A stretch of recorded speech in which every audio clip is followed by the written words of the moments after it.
Hello and welcome.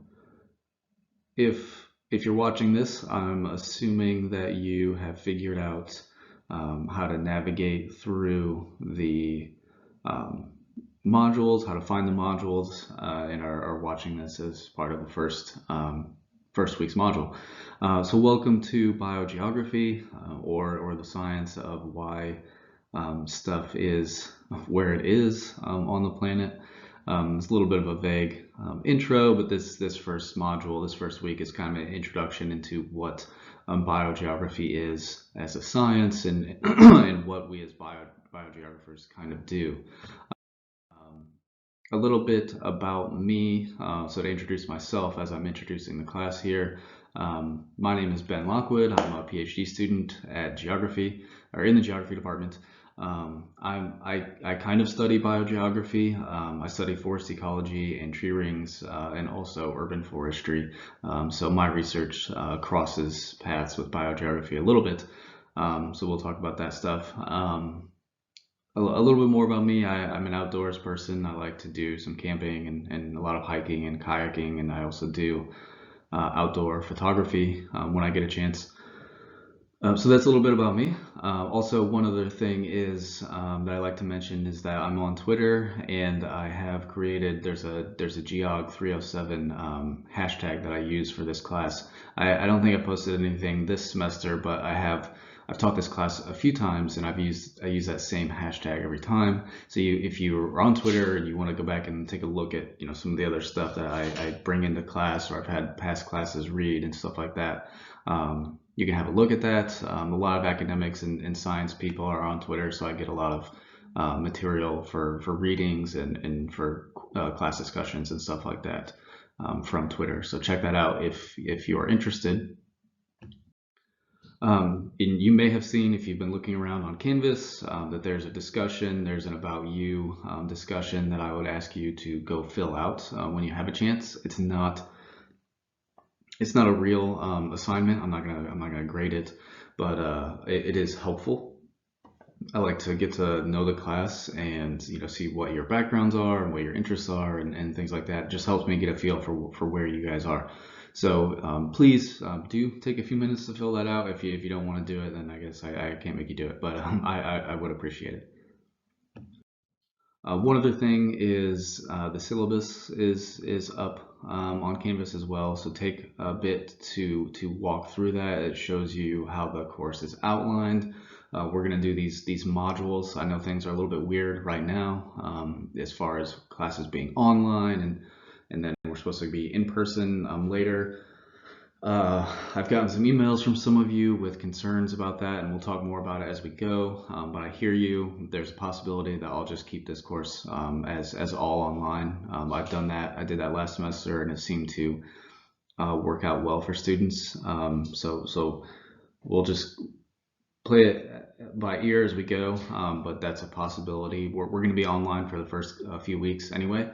So take a look at that and we'll work through these modules, but also on the syllabus is like the grading structure and things like that. So yeah, when you have a minute, take a look at that. Okay, so that's sort of the background stuff. If you have any questions about how the course operates or anything like that, don't hesitate to reach out and let me know. So the rest of this, there's going to be a couple lecture videos here. So I'm going to do a quick little introduction into what biogeography is, and just sort of give you an idea of what biogeographers do and the type of research that we look at and types of questions and things like that. So um, really the foundation of biogeography is about biodiversity. And there's a lot of different ways to look at biodiversity, and we'll get into that later in the semester. But I think for right now, just so we have a working definition, what we're usually talking about is some measure of how many species are in an area. So, how many different kinds of species are there in whatever area we're looking at is basically biodiversity. Now, there's different ways of calculating that, but is for this lecture, that's really how you can think about it, is how many different species there are in an area. And if we look globally, there's a lot. So if we're just looking at plants, animals, and fungi, there's estimated somewhere between 5 to 50 million of those, and that doesn't include like microbes and bacteria and things like that. This is just plants and animals and fungi, and there's somewhere between 5 and 50 million. Now, that's a huge that's a huge range. So it might seem like we don't actually know that much, and that in some ways is actually correct. Less than 2 million are known. That comes from the textbook, which is a couple of years old, but it's somewhere around 2 million. So it's somewhere in the ballpark of 2 million species are known. I don't know off the top of my head where exactly we're at this point because we're always finding new ones. But basically the point is that even if the total number of these species is really low, like on the low end of this range, that's less than half of them that we know about. And we've been doing science. You kind of get the feeling. I think it's easy to get the feeling like, oh, we've started to figure out most of what there is to figure out, but that's not even remotely true. There's a lot that we don't know, and in fact, we don't even know how much we don't know. So that's just kind of illustrates that sciences like these are still really important because we're still documenting and finding new things every day, and there's a lot that we don't know about how much is left to be found and documented. And I think sort of humans have intuitively known this for a long time, as even in early settlements and early societies. I think humans intuitively knew as you explore away, you're going to find new things. So even the earliest human societies were aware that as they expanded, they would encounter a greater number and a greater diversity of plants and animals. And as society has progressed, we've gone from just encountering them to actually documenting them and in a systematic way and passing that information down. And now we're not just documenting, even though we still do that. We're doing more things like looking at what patterns there are and the variation and things like that. But sort of this process or this discovery, I think, has been an important part of the human experience for a long time, where we rely on natural resources. And so as we expand out, we encounter new things. And it sort of, has biogeography has sort of been a part of humanity for a long time, even though we may not have always called it that. So what is biogeography? If we were to actually try to define it in a systematic way, we could give it this formal definition where you could say the science that attempts to document and understand the spatial patterns of biological diversity. And that's accurate. That's a pretty good definition. That's exactly what biogeography attempts to do. We still do a lot of documenting, and then now we're sort of in this phase where we're not just doing that. We're also trying to understand the spatial patterns that we see of diversity or of where certain species are located. But that's not the only way to define it. We can sort of do this thing where we characterize what biogeography is by certain questions. What type of questions can we ask? What sort of how does biogeography try to answer that or attempt to do that as far as understanding spatial variation of biodiversity? So one question we could ask is, why are different regions of the planet, even those with similar environments, inhabited by different species? So you have these different locations on Earth, and maybe they have similar climates and similar geology and similar soils and things like that. Why might some of them have different species located there in different areas? So why would that be the case? That's a common type of question that biogeography might seek to answer. And an example of that could be something like this. So like, why are polar bears limited to the northern hemisphere and penguins are limited to the southern hemisphere? And to really answer a question like this, I'm not going to get into all of this stuff today, but if we were to try to answer this question, we would need to look at the evolutionary history of polar bears and of penguins, and where did their ancestors come from, and what did the world look like when their ancestors migrated or dispersed from where they were, the continents were not always here. And that's something we'll get into, is that the continents are moving and they're always moving. And so at one point there was like a single continent called Pangaea.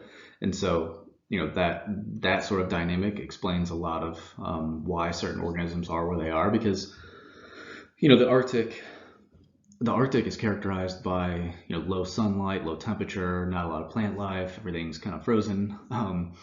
The Antarctic is a similar type of environment. So you're like, why wouldn't these two species be in both? And so you have to really understand where they came from and where their ancestors came from, and when they decided, or not decided, but when they dispersed, and what the planet looked like, and also what's the climate. There's some temperature differential stuff going on at the equator here that has a little bit of an impact. And I'm not going to go all into this today, but those are some of the sorts of things that you're going to want to think about, or that we're going to be talking about as far as trying to answer questions like this.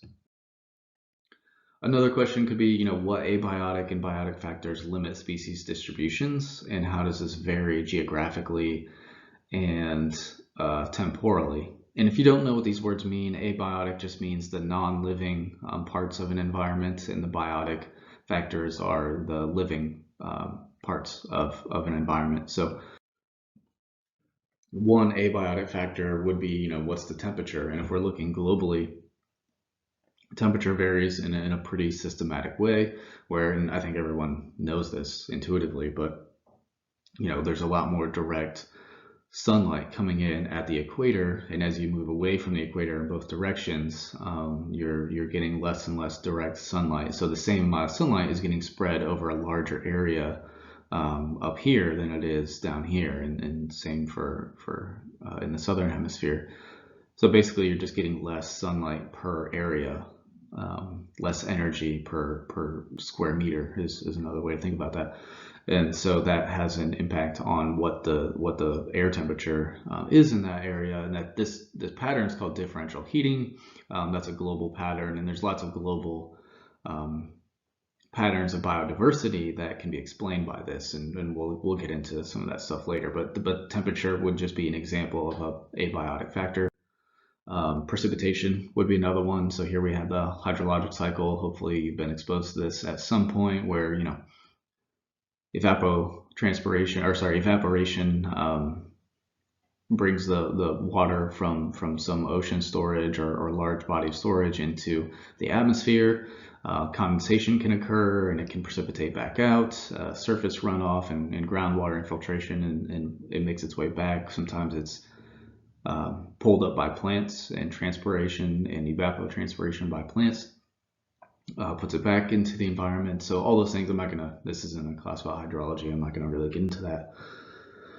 But it's worth noting that, if we're talking about precipitation, where you are at on the surface and the characteristics, the geography, are you near mountains, are you near a forest, whatever it is, those types of things can have a big impact on how much precipitation you're going to get in that area. And obviously that can have a big impact on what sort of biodiversity, what types of species are located there.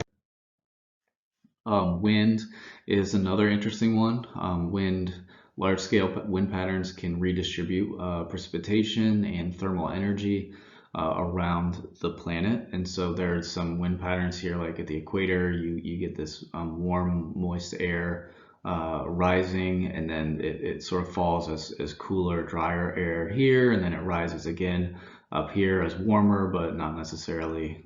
There's some moisture up here as well, and so you get these patterns, and that can impact, what type of large-scale vegetation we see there, where you have these like tropical rainforests, and then you have tropical deciduous forests, and then where that cool air, dry air falls, there's a desert environments at this latitude, and then you get sort of the boreal forest, a little bit more productivity up here. So there's some patterns that we see there, and we'll talk more about stuff like that. Some biotic factors that influence biogeographic patterns are like ecological interactions. So we'll talk about this, where you have competition, and you have predator-prey relationships, and you have mutualism and symbiotic relationships things like that are all going to influence the population numbers, and what levels of biodiversity you end up seeing ultimately, is a result of how these organisms interact with each other. Another sort of ecological thing to look at is succession, where if we're talking about environments, like, how does something transition from a grassland to a forest? The sort of, I thought I had a different figure in here. So there's this sort of like basic level successional stages where people, I guess this is kind of what it is, where you see like a grassland, and then you get like these perennials that move in, and then you get sort of pioneer tree species that move in, and then you get sort of secondary species that move in, and some of it has to do with like certain species can tolerate shade, and some cannot. Like the shade tolerant ones are kind of slower growing, and they move in later. The first ones to show up are these shade intolerant species, and they grow really fast, and you sort of get this like primary forest that can pop up, and then it slowly transitions. It almost never really works out this way. I mean, this is sort of like a theoretical model, but it's much different in a real environment where you have things happening, weird things happening at smaller scales, where maybe if you zoomed way out, you're sort of getting something like this. But there's weird stuff going on at smaller scales here, and you get disturbances that can sort of reset the pattern. And we'll talk a lot about succession and stuff, and how ecological succession, how things transition over time. This is sort of getting more into my area of research. And another sort of biotic factor would be that you can't really ignore at this point is humans and what humans do. We cause a lot of disturbance in areas. And so if you were to map that, this is actually 2002. That's pretty outdated. I should get a new figure in here. But here we're just sort of mapping out, and tons of area of the world are human dominated, which means we have drastically altered our environment. In the United States, like most of the United States has been logged over, maybe multiple times. Like the forests that exist now are not the forests that were here when we got here, and it's sort of hard to really wrap your head around, because a human life is sort of bounded by what you observe, and so we kind of think, oh, like we have this eastern, a lot of the eastern United States has forest cover now, not all of it, but there's a lot of it, and it's sort of like, oh, that's just how it's been, but it isn't. So we have logged a lot of that, almost all of it, over a couple of times since we've been here. And so humans just have this huge impact on the land, and that obviously impacts the patterns of biodiversity that we see. We move species around all the time. It's not like we're just cutting trees down. We actually move species around constantly. So we have a huge impact, and this is just sort of illustrating that. And climate change. This video is not gonna. Still working with I'm still figuring out the technology as far as recording these. But this is a video that I wish I'll have to upload these slides so you can take a look at it. But it sort of shows the track of CO2 in parts per million over time, and it goes back in time, and then sort of shows the enormity of the scale of how much CO2 we're pumping into the atmosphere right now, how much we've added to the atmosphere. And I'm not doing a great job of explaining this, because the video just shows how low it has been historically, and then bam, it just shoots up exponentially, and that just shows kind of where we're at.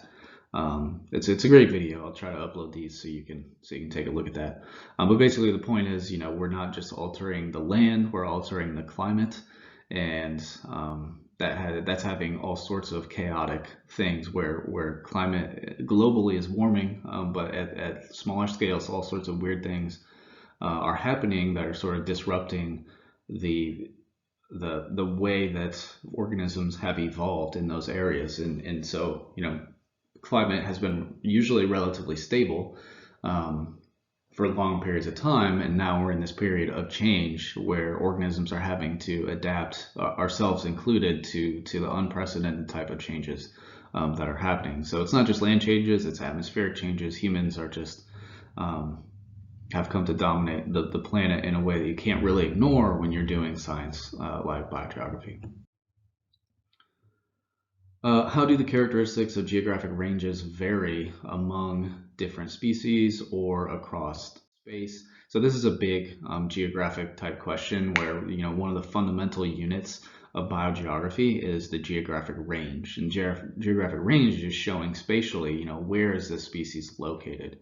So just as an example here, we're looking at the box turtle range, which is this species, and then there are several subspecies. So these are all one species, this guy here, one species of box turtle, but there are subspecies of box turtles, and showing the geographic range of those. And one thing you might our biogeographer might look at is like, why do these two species down here have much smaller geographic ranges compared to, this is a huge geographic range, and this one's pretty large too, and then these ones, it is just a little narrow band, and then this one's basically just Florida, which is appropriately named the Florida box turtle. So you might come in and say, why does this one have a huge range and these ones are only found down here? So those are the types of biogeographic questions that we might answer or look at. And these questions are actually really hard to answer. It takes a lot of research and a lot of time to figure stuff like that out. But ultimately, so I don't want to get too much into specific stuff just to introduce this. If we're to fit some sort of pattern to all of this, we're trying to understand how and why does biological diversity vary over Earth's surface. That's really the ultimate question that biogeography tries to answer. That's like sort of the underlying question in all of the questions that we try to answer.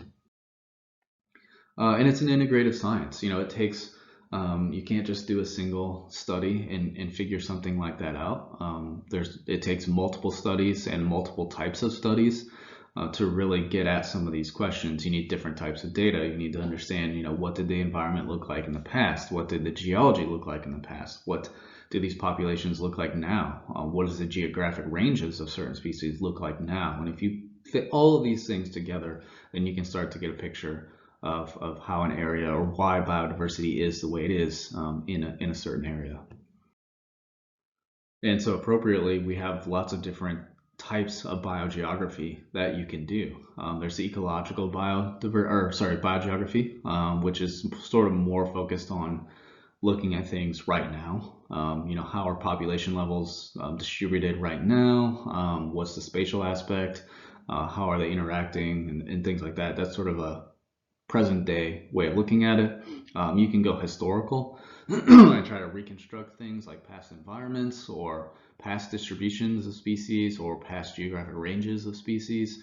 You can go to paleoecology, which is a little bit more, so historical might be more of reconstructing things. Paleoecology might be sort of like a bridge between these gaps, like how do things get from here to there, sort of thing. Like if you go backwards in time, and then how do you get from those two back in time to where we are now? Is sort of a little bit of paleoecology, and there's definitely overlap between these two and paleoecology. And then phylogeography, which is kind of interesting. It's like mapping out the genetic, the phylogenetic structure and the evolutionary history of an area. So you're getting a spatial and temporal aspect to it. And so putting all these together, you can start to get a picture of, if you're looking at some area, why does it look the way that it is in terms of biodiversity? Okay, I'm going to wrap up this video here. If you're working your way through the module, then there will be, if you continue on, there will be a reading, and then there will be another lecture video. So just keep working your way through the module, and I will see you in the next video.